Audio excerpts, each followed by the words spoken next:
I realized that I couldn't do both, be in something down in the cities and also be doing that down up here.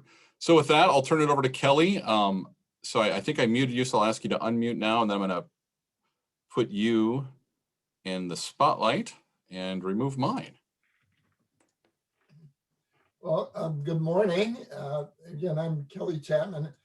I'm here in Minneapolis. I retired from my congregation a year ago, just 1 week before the pandemic was announced. And my background is my parents were both from the South, from Tennessee. My dad grew up in a city called Jackson, which is a more metropolis, and my mom in a more rural area called Tiptonville. And after my dad returned from the war in 1950, he brought our family to Detroit, Michigan. And so part of that history, there's a huge migration of African Americans from the South to the industrial North. It's a huge part of the history of African Americans in the United States. And there's not a lot taught about that. My family moved to the industrial North, settled there, and it was a community called Hamtramck, which was largely Polish and African American. And again, it's a bit defined by industrialization, that immigrants and African American kind of repopulated urban cities for jobs in industry. And I was 4 years old, and because our parents had come transplanted from a rural southern environment to a northern agriculture industrial environment, we didn't have a church home. My parents didn't really have a church tradition that we knew of, so we did church in our home. And Father would line us up, and we would memorize and recite the Lord's Prayer. So that was our kind of religious orientation. And then on Easter, our parents would have us go to the nearby Baptist church, Black Baptist church. And then our father had a rule that if we wanted to go to the movies, we had to go to church on Sunday. And so going to church for us wasn't so much a religious activity, but it's what we did to get what we really wanted, which was to go to the movies. So my brothers and I, we call that taking a dive. So we go to church in order to go to the movies. So I wasn't particularly religious. And in 7th grade, our parents bought a home, moved to another neighborhood. And I was sitting in my classroom, and I was listening to a boy, one of my classmates. His name was Willie Woods. And Willie was describing how pretty the girls were in his Sunday school. Well, I wasn't very religious, but when I heard Willie describing how pretty those girls were, I felt a conversion coming on. So I invited myself to visit Willie's church. And I walked about a mile to Willie's church. And there's this really nice neighborhood called Indian Village. And it's surrounded by homes. So we called those homes mansions when we were growing up. And so according to Willie's directions, there was a church, and it was in this really nice neighborhood and this really beautiful building, and it didn't match my picture of Willie. But those were the directions. So I took a deep breath and I got on my courage. I walked up to the door and I opened the door, and I could hear children singing. So I thought, oh, this must be the place. So I walked down the steps and I followed the voices of those children, and I walked following those voices. And just as I was about to round the corner, and I turned the corner, and there stood the entire Sunday school, and everybody was white. And I was standing there, and the only thing I could think of at that moment was, I'm going to kill Willie Woods. I thought that he'd set me up with this masterful middle school prank. And I was standing there, and these tapes are going about, where you belong and where you don't belong. And this is 1963. You think about the civil rights movement, think about segregation, and think about everything that was going on in our world and the media. And I'm standing there and thinking about, okay, how do I politely get out of this? And I was standing there, and two Sunday school teachers, they approached me with some materials about somebody named Martin Luther. And then they escorted me to the front of the entire Sunday school. And the Sunday school began to sing these words: there's a welcome here. There's a welcome here. There's a Christian welcome here. It's like my world opened up. It's like a reality that I never known about or heard about. And so um, that was my conversion experience. And so from that moment on, I was in church all the time. And I wound up going to a Lutheran high school, a Lutheran college, a Lutheran seminary, and I've served the church in my entire career. But that journey has been a journey of assimilation, that in order to be a part of the church, uh, everything was white. Everybody Lutheran was white. The community where the school was all white. And so all those things about how do I maintain an identity, and does being a Lutheran mean that I have to pretend that I'm not Black? Do I have to deny the heritage and the deep roots that my parents started from in the South? So that's my journey. In my career, the church was Missouri Synod. I graduated from Gettysburg Seminary in Pennsylvania. Then from there, I taught and was the dean of a boarding school in Portland, Oregon. I've done weddings at a castle in Germany, the island in Hawaii, the same spot where Bill Gates got married. I was director of youth ministries for the ELCA for 5 years. So I've been really blessed to have had these intercultural experiences of the church and the world, but at the same time, knowing the reality of racism and white supremacy. So part of my my talk with you, it may be challenging, and you may hear words or language that may be offensive to you. So I'm just encourage you to hang in there.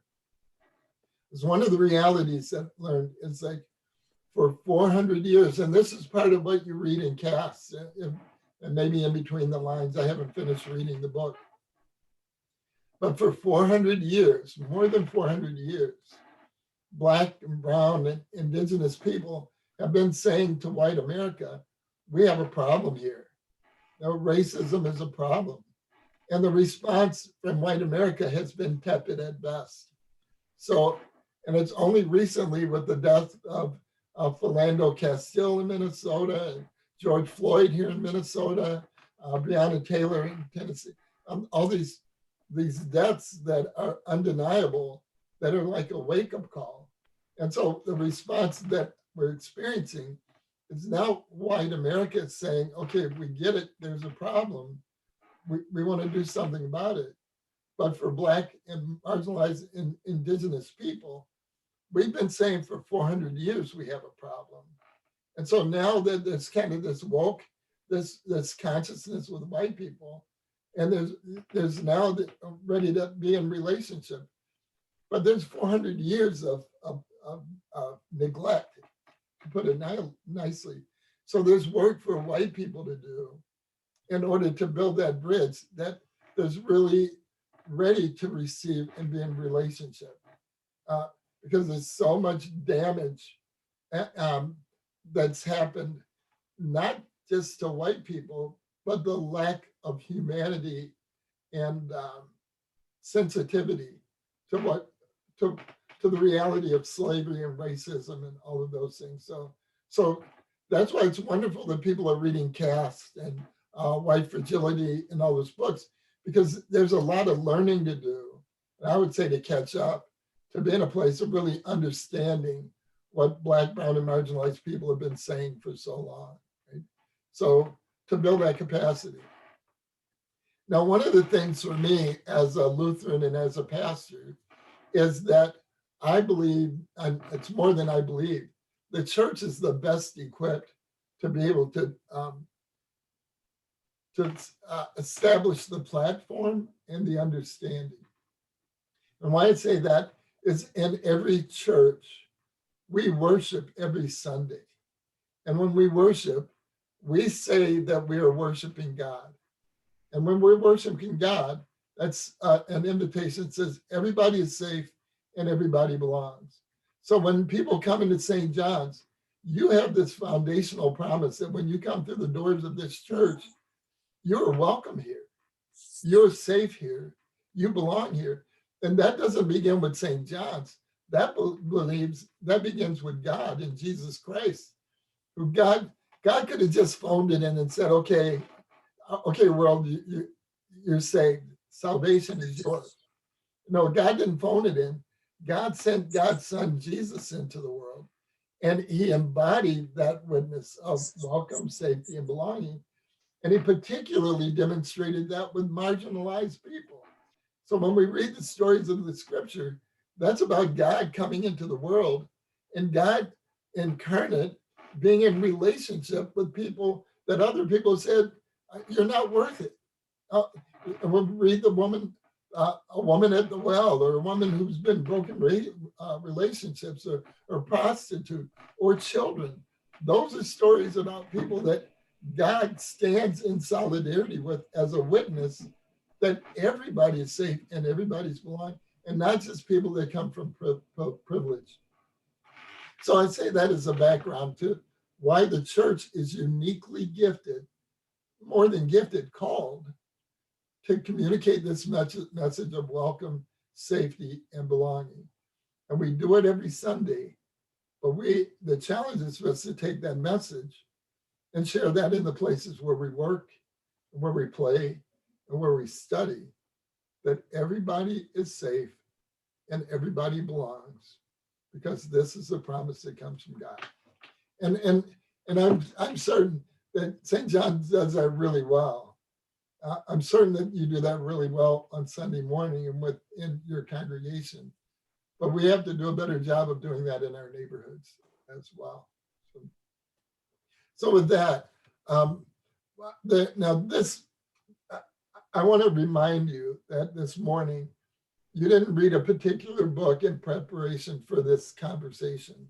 So a lot of what we're going to talk about is what you already know. It's what already happens within our families and in our communities. So when I was in seminary and I was studying at Washington Hospital Center in Washington, D.C., and there's something that, of course, we take called pastoral clinical education.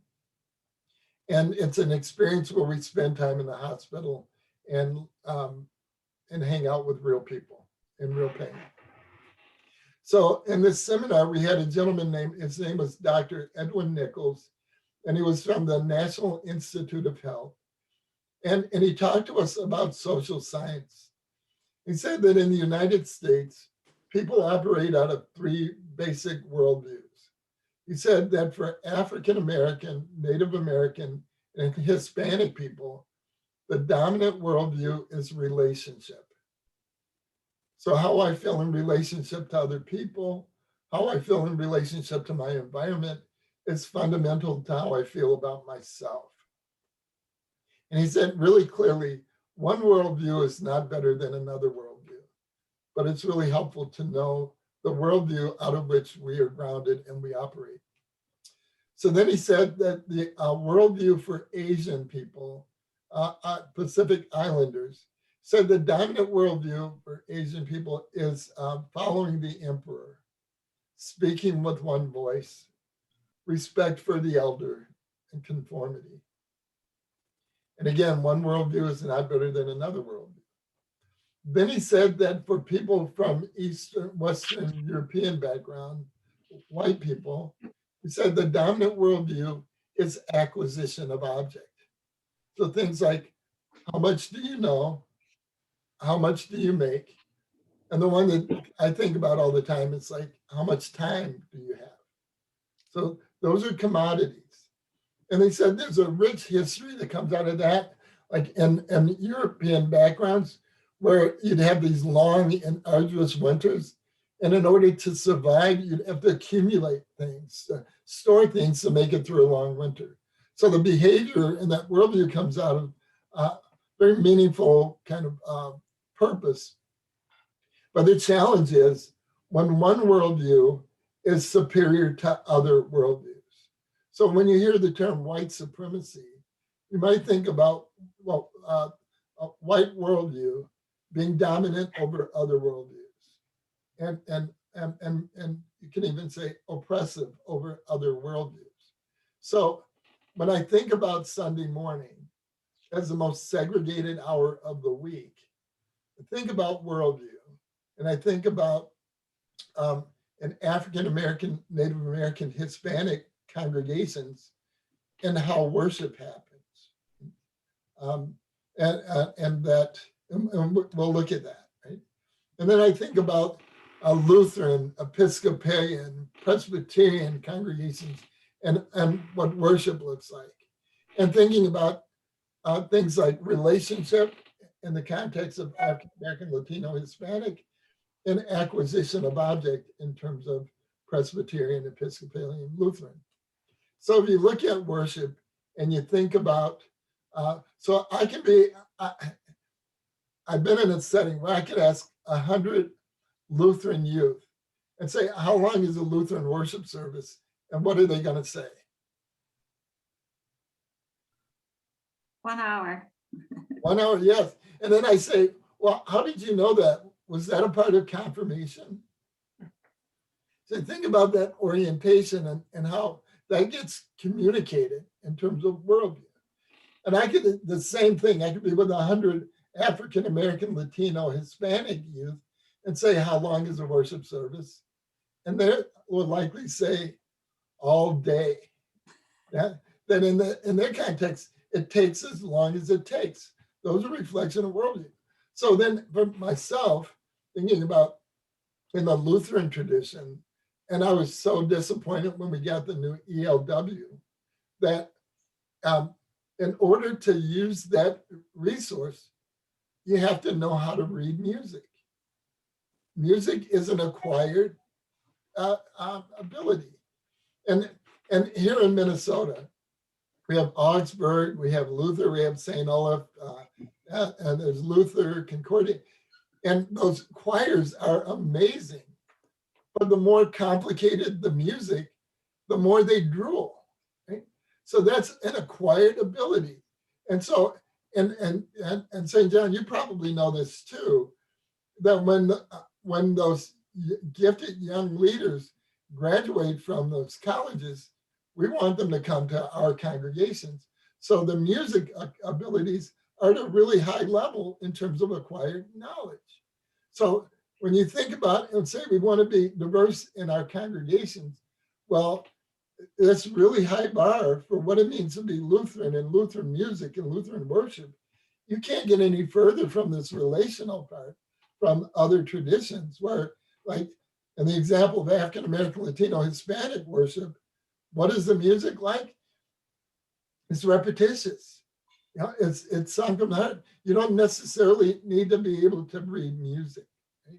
So just to see the dichotomy when we say we want to be in relationship and we want to share our celebration of God, we know in Jesus Christ, but we have these systems that are set up about worldviews that are very different.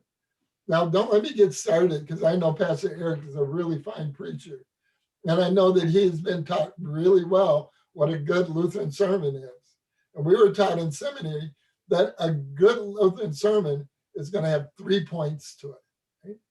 And so when we listen as members of our congregation, we listen for those sermons for what are the points, right? And then, but you compare that with African American Latino worship service, does a sermon necessarily have a point? No. Amen? Amen? Amen. It's relationship. It's that giving, going back and forth. So it's just to say that there's so much for us to learn about how to be in relationship and to say, well, what do we need to unlearn and or be conscious of that when we say that we want to be together, we want to work together, we want to share together. Well, it can't always be on the terms of whiteness, if you understand what I'm saying. So just being aware of that and to see how that is, it's so acculturated.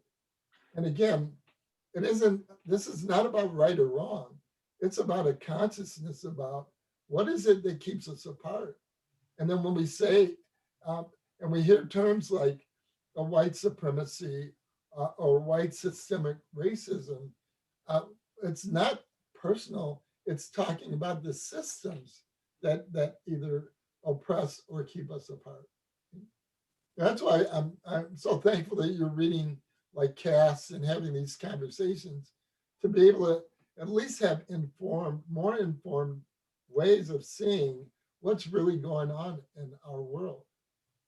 I'm going to pull up something here. This is called the cycle of oppression. Can you see it? Oh, no, you can't see it yet. Let me back up. I have to share. Can you see this now? Can you see it? Cycle of oppression. Yeah. Okay, so this is called the cycle of oppression. And I was exposed to this many years ago by a group called the Oakland Men's Project. And the cycle of oppression talks about targeting people. Another word for targeting could be stereotyping, labeling people.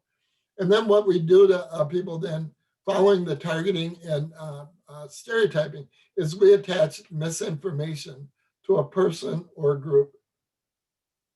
And then after we attach that misinformation to a person or group, then that becomes a justification for mistreating a person or a group.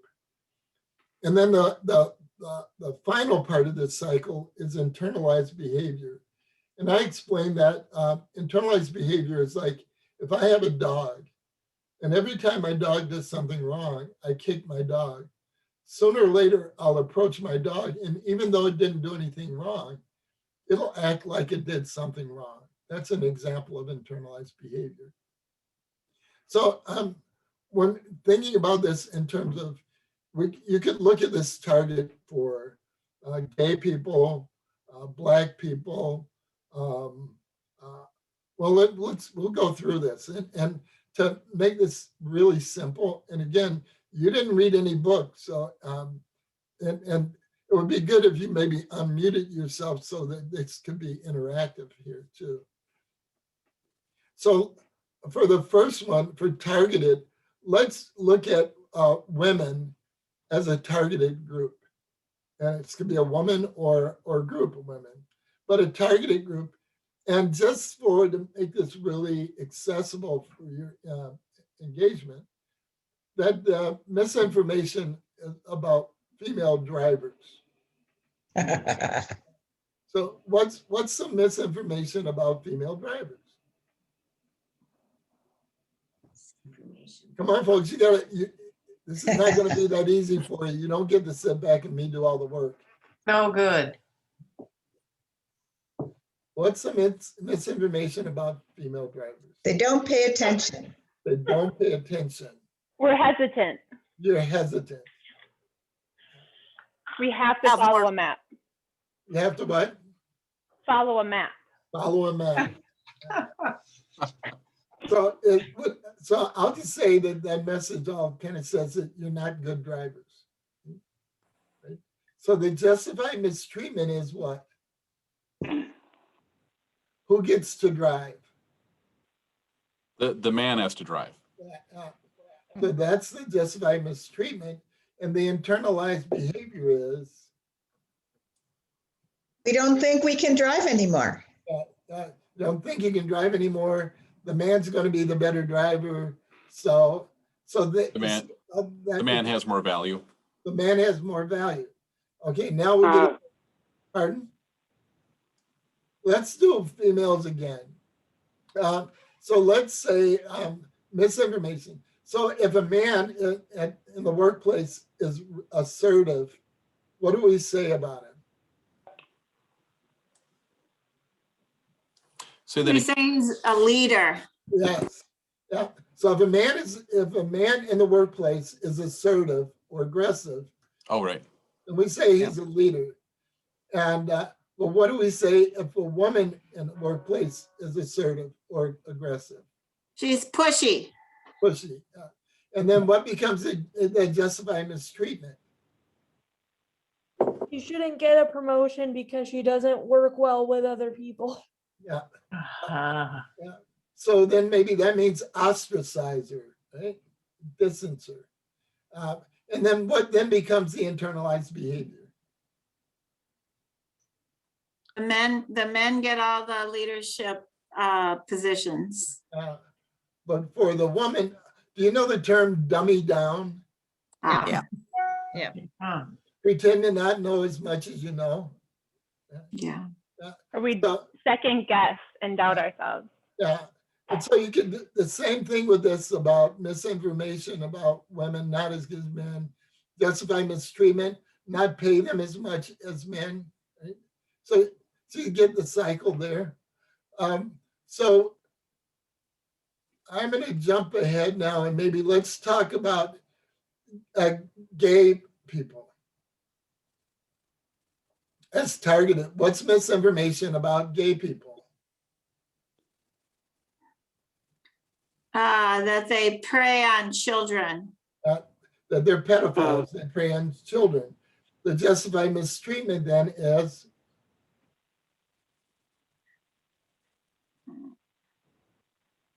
Excluding them from society, homophobia. so don't employ them. Yep, they don't get jobs with children as Yep. easily. Yeah, so don't let them be teachers. But also kill them. Right? So, and then the internalized behavior becomes to closet themselves in suicide. Mm. The highest suicide rate among young people is among gay and lesbian, trans. So this is the cycle. Now, I'll do one more for women. Do you ever go in a grocery store and notice what the magazines look like? What women in the magazines look like in the grocery store? What do they look like? Gorgeous. Very Gorgeous fit. and perfect. And what does gorgeous and perfect look like? Lots of makeup, Pardon? lots of makeup. Lots of makeup. How about thin? Yeah. Man, Right? And so the justified mistreatment is if you don't look like that, you don't get a job, you don't get the attention, you get made fun of, and then the internalized behavior. Recognize the voice. Okay. Do you know the term? Well, you know the term anorexia and bulimia. Yeah. You see how that is set up in the cycle. So I know because you're there's a spectrum, and I'll come back to this. There's a spectrum. We talk about culture and intercultural. So what we're talking about so far in that spectrum is on the far end of the spectrum is racism against black and brown people. But within that spectrum, there's also the oppression of gay and lesbian women. So all of those are there. So I'll come back to that. But the reason that this cycle, I really want to make sure to spend time with this, is now let's look at George Floyd. George Floyd as a black man, and what might have been the misinformation. Well, before even saying George Floyd's name, let's just look generally at black male youth. What is misinformation about black male youth? They're perpetuating crimes. Perpetuating crimes. So let me make it more specific. Let's say that I'm a teacher. What might be misinformation about black male youth? That they don't care about school and that they're involved in gangs and more prone to violence than other students. Yes. And part of that misinformation is about the homes that they come from or the parents that they come from, right? So that's the misinformation. Then if I'm a teacher, what might be the justified mistreatment of Black male youth? Don't give them much attention. Right? Right. Don't invest in them, right? Stereotype them. And then what might then be the internalized behavior of Black male youth? Giving up on themselves. Give up on themselves, join gangs. Find places where they matter. I'm sorry, say that again. Find places where they do matter. People will Yes, invest in them. yes. Affiliate with places where they do matter, such as gangs, right? So this is a cycle. So if you can think about it, that's a generalization of Black male youth. So look specifically now at George Floyd as someone who is locked into this cycle of oppression. So let's say that I'm a police officer operating out of this cycle of oppression. What might be my misinformation about a George Floyd? He's obnoxious and he has no respect for the police or for the laws of the community. So I'm out to protect the community against the George Floyd, right? Because he's not serving the interests of the community. And then justified mistreatment might be what? Excessive force. Excessive force. Are you familiar with the term driving while Black? Yes. Yes. Racial profiling. Yeah. That's the cycle of the certain of seeing a Black person and locking them into this cycle of misinformation. And based on that information, the justification for mistreating them. And then what then might those Black and brown young people do? Join gangs, do crime. When you look at the incarceration of Black and brown people, and it's off the chart in the United States. So what you're going through now, I want to remind you, you didn't read a book to have this conversation. This is based on what you already know from your life experience about the cyclical ways that people are locked into a cycle of oppression. Since I'm at St. John's and I know you have a wonderful pastor and you're getting great theology, I want to invite you to think about this cycle of oppression, and that this is an invitation to think about the Bible and those stories in the Bible. Those are not stories about Jesus being some nice guy who, let me take the share off.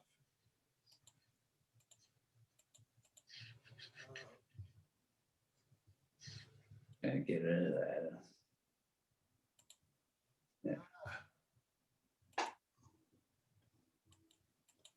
All right, are we there now? Yeah. Yep. Yes. So the stories in the Bible, those are not stories about Jesus being just some nice guy that goes around being nice to people. Those are radical stories about God, Jesus, coming in and having relationship with people that are locked into cycles of oppression. So if you look, for example, there's a story about a woman at a well. Hopefully you're familiar with that story. So a woman goes to the well, and when she goes to the well, she hears these stories about how terrible her life is. She hears those stories about how she's locked into a cycle of oppression because she's had all these broken relationships and how terrible her life is. And so what that woman does is she goes to the well at the hottest part of the day. And she goes to that well the hottest part of the day because that's not when the other people are going to be at that well. And so she knows that when she goes to that well, she won't be having to hear about how terrible her life is. And so when she goes to that well, the hottest part of the day, there's a surprise that this person named Jesus comes there and actually has a relationship with her and treats her with safety, welcome, and belonging. And so it's a profound story about God and Jesus Christ coming to people that are locked into cycles of oppression. And that's actually what got Jesus in trouble with the powers and authorities of the day.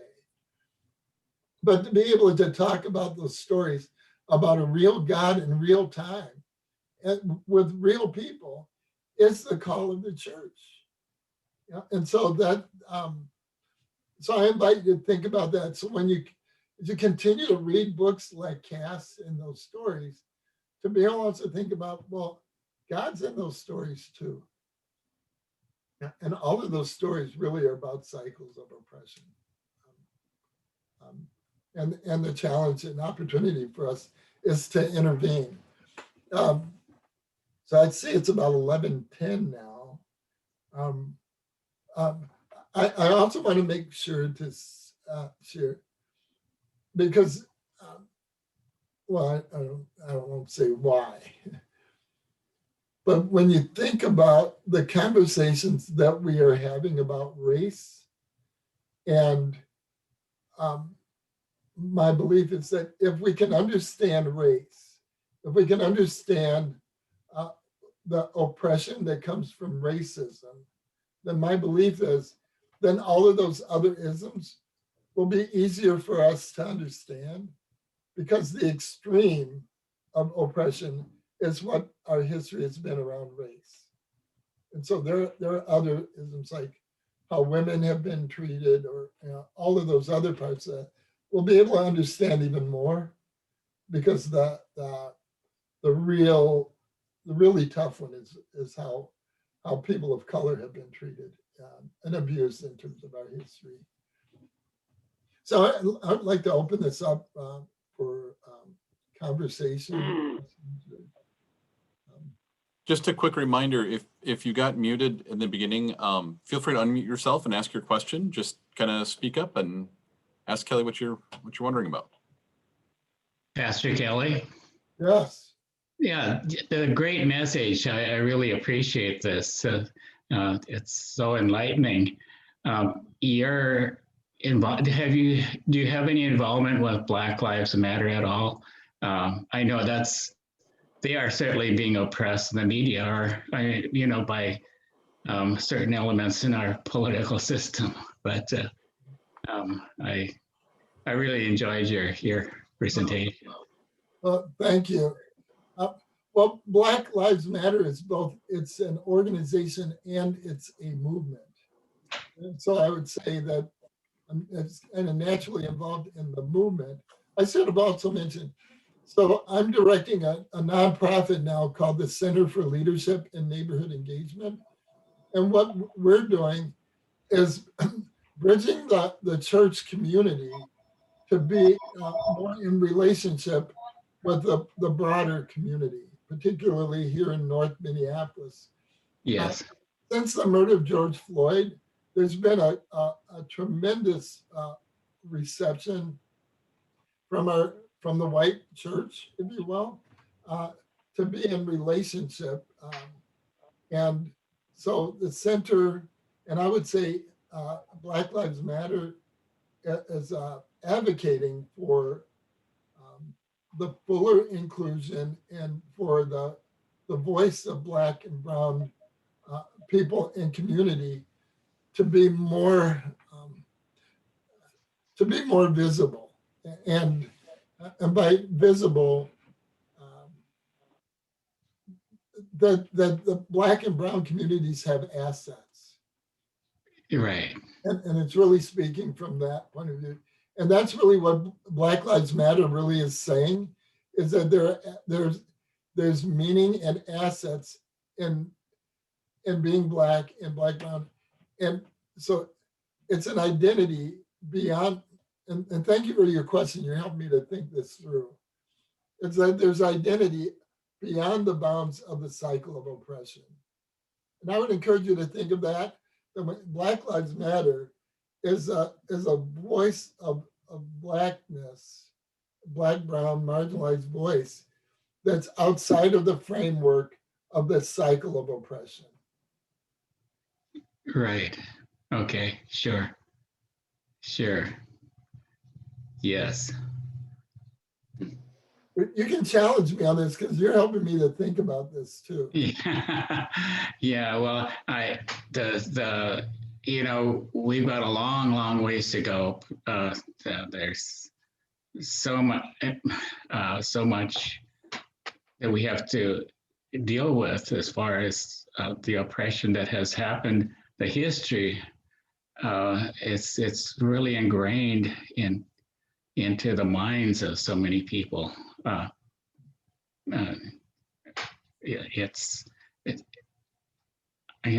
just can't imagine how people lived in this system, particularly before the Civil War, and even after, with Jim Crow and all that. It's very disturbing. Pastor Kelly, I have a question as well. I was wondering, how do you cope or respond when the Bible is used to perpetuate racism or systems of oppression? And then along with that, what role has liberation theology played for you? Hannah, those are great questions. So for me, it's been a process. And so liberation theology has been a really important, liberation theology, in my knowledge, has been around for about 40 years in the United States in terms of a growing awareness. I think that's been a building block for where we are today in terms of understanding racism, and not just understanding racism, but the voice. There's a theologian from South America, Gutierrez, and he talks about drinking from our own well, right? So liberation theology is a theology that doesn't come from someone else's identity, but being able to reframe and understand theology out of one's own identity. That's also what has happened with the Bible, is that the Bible has also been exploited in how it told stories about other people.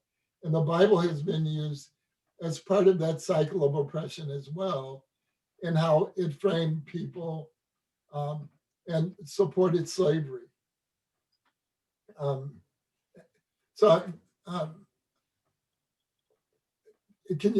Is there more to your question? I don't know that I'm answering it specifically enough. No, I was just curious how you respond when injustices are perpetuated using the Bible. I'm disabled, and so that's also been a process for me in terms of ableism and ableist imagery and healing narratives. So I was just curious from your own lived experience. And again, it's a great question. And I think that's also why I came up with the framework that I began with about welcome, safety, and belonging, so that there's a commonality that I think what happens, people in the church, particularly white and mainline churches, that tend to think of God, the Bible, as fitting into an image that looks and affirms what they look like. And so welcome, safety, and belonging is to open that up and remember, no, it's not that God reinforces your identity, but God reinforces everybody's identity. And so that movement has been true in the abled body, differently abled process. So there's a growing awareness that has happened and needs to continue to happen about how theology and the celebration of God is fully there for everybody. And there's definitely parallels with the differently abled community, and whether it's race, gender, whatever those are, it's all a part of the same process to remind and challenge people that the image of God is an image that lifts up and embraces everybody. That, God isn't just there for Lutherans or for Presbyterians or for Baptists, but that God's for everybody. And that same challenge I know and I've experienced has been part of the journey for differently abled people as well. I've heard it said that the three key concepts that help us is if we look at trust, at truth, and transparency. Yeah. And I think if you refer the 400 years of all of the ways that we white people have treated others and justified it, I don't think we've been very truthful. And I don't think we have been very transparent. When we allow ourselves to be transparent, when we get down and where we really communicate and establish a relationship, then don't we build trust? But who's going to trust us until we are more transparent? Well, and Elwood, I think it's really important that we recognize that this is not an individual problem, it's a systemic problem. Yeah. And so I imagine that if I'm white and I grow up and I want to be really open, receptive, just to everybody, it's really hard because there's a 400-year history and system that makes that difficult, right? So when I was growing up, my best friend was a boy named Jimmy. He was white, he was from the mountains of Tennessee, and we're the best of friends. And Jimmy told me when we were maybe 9, 10 years old, that when he became 12, that we were no longer going to be able to be friends anymore, because that's what he was taught growing up from Appalachia in the mountains. But think about all of those messages that it's hard to be fully human when you're in a system, a culture that has those rules, that you have to go against this mammoth culture and system to maintain that I don't know if you call it, if it's justice or fair, actually, just what you said, to be trusting, truthful, and transparent. It's hard to do that as an individual when you got a whole system that's telling you not to. Yeah. You really have to have a strong sense of self to stand up and be that person against a culture that is systematically set up for centuries to make that not happen. And my analogy is my parents growing up in the South, where if you could be a wonderful, just, caring person, and you see that sign that says you can't drink from that water fountain, and to actually stand up and do that means that you meet the reprisal of a system against you. Yes. So I want to say what I'm saying there is that the fact that you're doing this and having this conversation as a community, as a congregation, and not just as individuals is really important. Pastor Kelly, Yes. do you have some stories of congregations who have sort of tiptoed their way to crossing some of these boundaries? Oh yeah, there are a lot of those stories now, and they're newer stories. But one is, I think it's First Covenant that Pastor Eric mentioned before. They've been working on it for 3 years.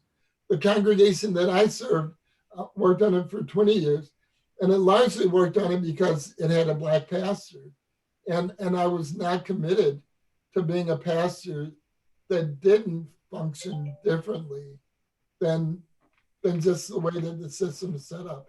And part of that too is, as a Black pastor, that recognizing that the diversity of the world was not in my congregation, it was in my neighborhood. And so I needed to treat my neighborhood like it was my congregation. And so that really helped. And that bridged some of Elwood's about there's a different kind of trust and accountability that happens when you're in relationship with people. A problem for the Lutheran Church is we still are oriented and rooted in being an ethnic church. And there's more of an investment in what the church looked like when you got off the boat than there is in the reality of the world, that the contemporary world that's outside our doors right now. I sometimes joke that the Lutherans' evangelism strategy is to just hope other Lutherans walk through their doors. And the challenge of my congregation, we had graduates of St. Olaf, Mark Hansen, our Bishop Emeritus for the LCA. We had people that were doctorates, and we had people that were illiterate. We had this great mix because there are people who are lived in other parts of the world, who, deeply Lutheran, but when they came back to the United States, they didn't want to be in a homogeneous congregation where everybody looked the same. So we were blessed because of the diversity of our neighborhood and our reception of people in the neighborhood. So like Pastor Eric said, I'm not there anymore, so I have to let it go. But we were not just celebrating people who had always been Lutheran, even though that's a rich part of the congregation's identity, but it's also receptive to the newness. And we do something called the individual, and this would be great if you look at this. It's called the Individual Development Inventory. And it does an assessment where you take this assessment, it's about 20 minutes, and then it gives you feedback in terms of who we aspire to be. So as an individual or a congregation, say, this is who we think that we are. This is who we aspire to be. And you get that feedback. But then there's accompanying feedback that says how the world experiences you. And so that's really helpful. So you take who we aspire to be and how the world experiences us. And then there's that gap. And then you develop a congregational plan on what you're going to do to bridge that gap. Good. And that's very much what you're doing that now by having these conversations. But with the IDI, then you establish a target for, and the humility of saying, like, the difference between who we think that we are and how the world actually experiences us. It's humbling. It's helpful, thanks. Yeah. But I also want to say and the fact that I have this nonprofit now is a measure of this. There are many, many Lutheran churches that are on this journey, that are doing book studies, that are working through their relationship, not only with their congregations and the intellect or the studying about those things, but then moving to the point of well, what are we going to do about it?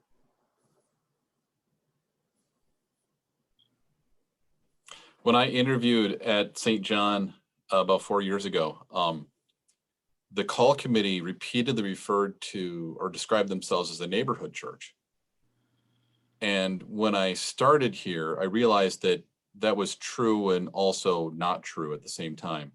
And so that's one of the ways I hope that we start to change who we are. As we have a lot of folks who belong to St. John who live in the neighborhood, but this church isn't really focused on the neighborhood, if that makes sense.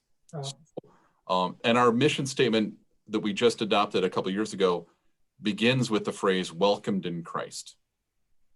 And so we're really focusing on that welcomed piece. It's really important. Pastor Brian and I are very committed to that idea of how are we welcoming everyone So, so we're hopeful, and it's wonderful to see, you know, like 25, 30 people who are coming to these adult forums and participating, and then, yeah, I look forward to, I would love to hear some ideas as we get to the point where we're ready to do some things, to start crossing those boundaries, like you say. Yeah, great. Well, I celebrate, keep up the great work. I was surprised when I got a call, you know, from Fargo to actually speak to Fargo. So, Yeah, I love this church because they're doing great stuff. So they're not embracing sort of what you might think of as a typical Fargo culture. They're, you know, kind of exhibiting a different North Dakota culture up here in this place. So it's great. well, I figured there's something good about it when I saw who their pastor is. Thank you. So I have a question. So when you were surprised to hear from Fargo on this topic, were you surprised because you thought there weren't very many race issues here, because you think, you know, our perception is that we're an extremely white community, which isn't so much true anymore? Or was it because you expected the white people from Fargo to not want to talk about this topic? Or I'm just curious where your surprise came from. It's much more the latter. And Okay. I think of Fargo, of churches being more insulated and being Yeah. loose.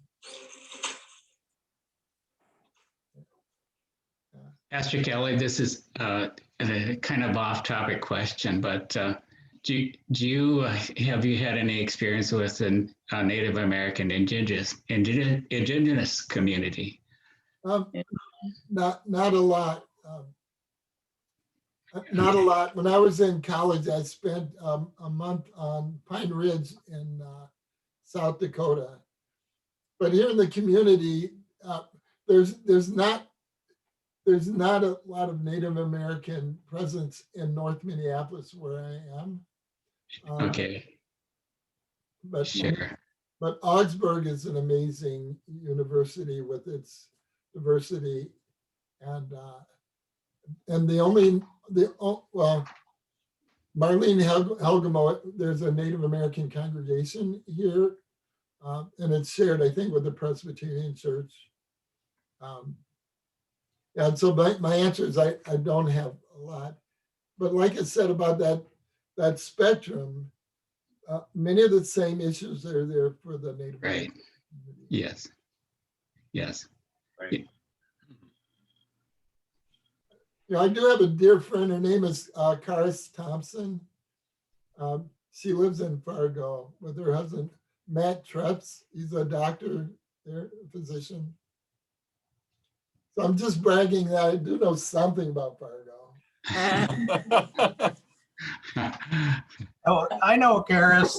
She won a Bush fellowship a few years ago. So we were in a leadership group together, but she does a lot of good work reaching out and kind of connecting different aspects of the community. She's South Korean and she's a genius.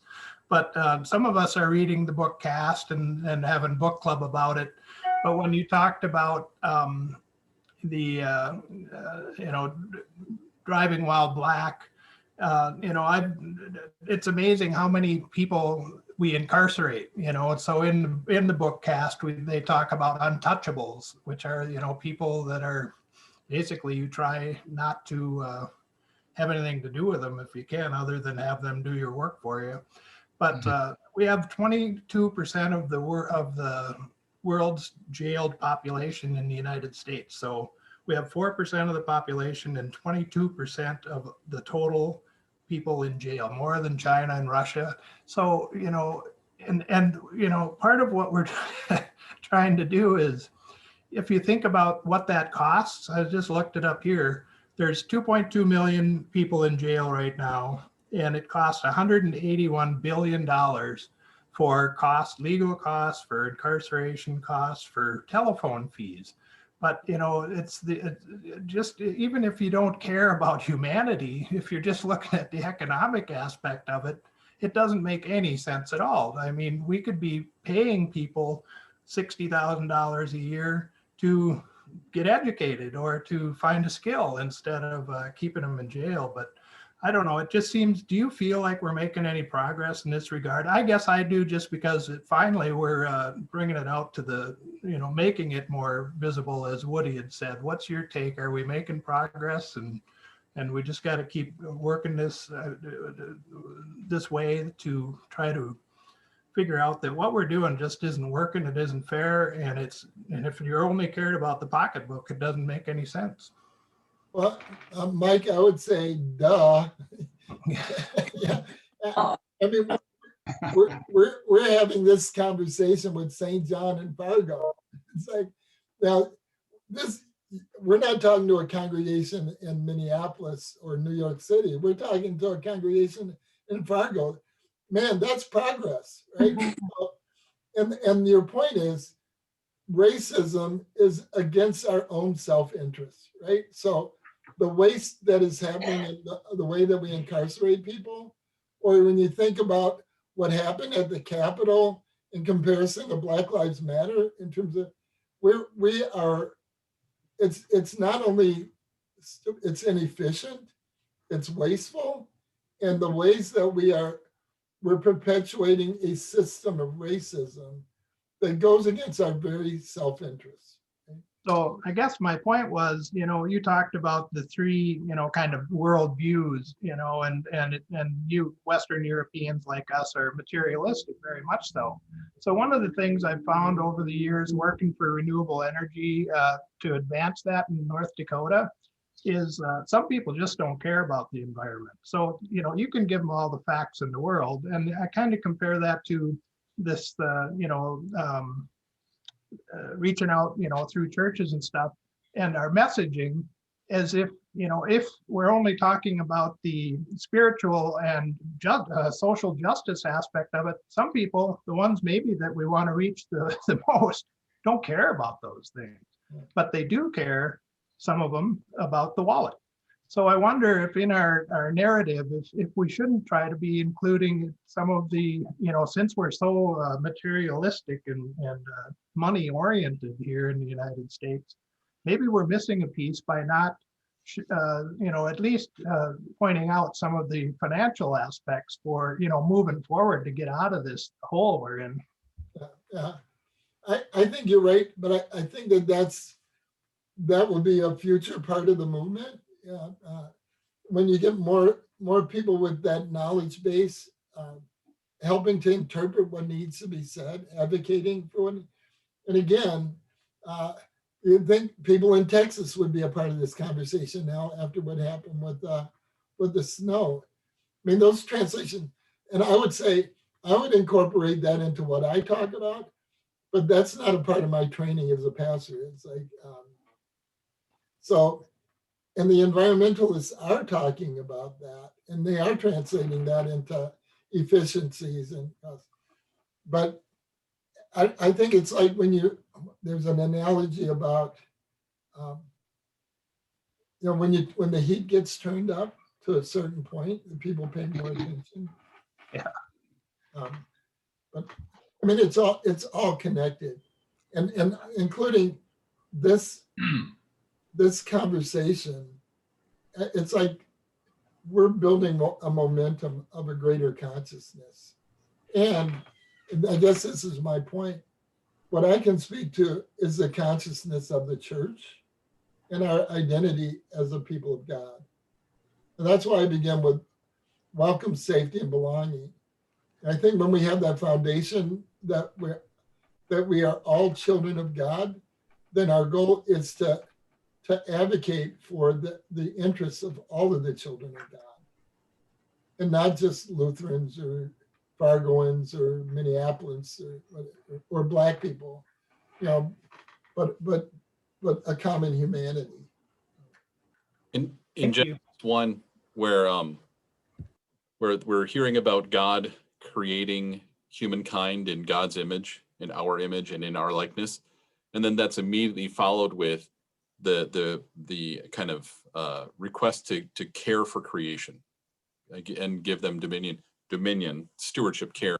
And I don't, when I think about image and likeness, I don't think that it's physical image. I think it's more relational, because God creates humankind and puts them in stewardship or in care of creation, just as God is in stewardship or care of us. And so I hope that we continue to live out that likeness, that image of caring for everyone, for all of creation, all of our brothers and sisters in Christ, and those who aren't in Christ, maybe who are just in our neighborhood. So, and with that, I want to thank Kelly for being here. We're at 11:38, so don't want to overstay our welcome with Kelly, because maybe we can ask you to come back as we continue on our journey and help us, give us more wisdom. Yeah, just really appreciate your time and your spirit and what you've helped us. I really appreciate that cycle you showed us. I think that's something we can incorporate here. So Awesome. Great. Pleasure to be with you all. God bless. Keep up the good work. Thank you. Thank you. Very much. Thank you, Kelly. Thank you, everyone, for being here. Thank you. We recorded it. We'll hopefully get it up on YouTube. So if you know someone who didn't make it and they want to watch it, they certainly can. Good. Thank you very much for the Yep. Thank you, guys. Have a wonderful Sunday, and we will see you next Sunday, hopefully. Okay. Bye-bye. Okay. Bye-bye. Bye.